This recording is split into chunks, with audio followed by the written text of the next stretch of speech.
Imagine in 2017, a new president signing... We always knew that Ted Cruz was going to get in the race. But what was surprising was his decision to enter this early. It's late March. No other big-name candidate has formally gotten in the race. So his announcement at Liberty University in Virginia that he's going ahead with a full presidential bid, skipping the step many candidates take of first forming an exploratory committee, does really kick off 2016 in earnest. We're going to have to see over the coming weeks who else decides to come out early.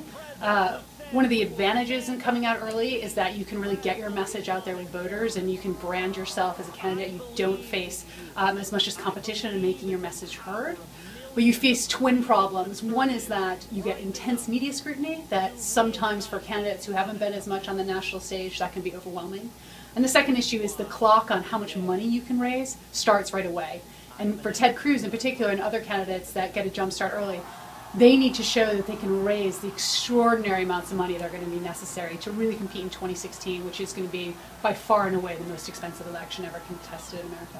I think he's been smart in really getting the jump start on targeting a very select portion of voters in the Republican field, and it's a portion of voters who have been fractured in the past, and that's social conservatives and evangelical voters who've been looking for a candidate to rally behind.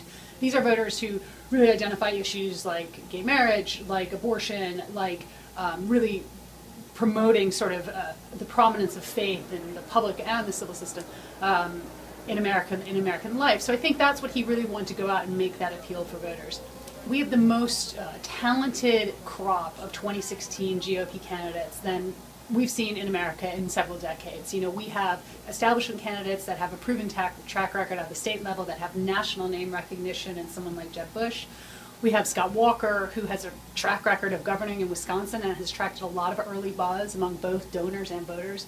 We've got Marco Rubio, again, you know, strong track record as a senator. We've also got a large degree of candidates like Cruz, like Rand Paul, the sort of libertarian-leaning senator from Kentucky, who have energy and activist support behind them. So there is no clear favorite in this race. He faces significant hurdles. He would be the nation's first Hispanic president, but he also has alienated much of the Hispanic base in his home state due to his views on immigration and border security. You know, his line of God-fearing, religious liberty, of, you know, that basically we are a party of faith and religion, has alienated a large portion of even Republican voters. He would need so many things to fall right for him to make it happen, but don't count him out. I mean, the guy is a incredibly talented, incredibly smart guy, and he's got a really strong team of people behind him.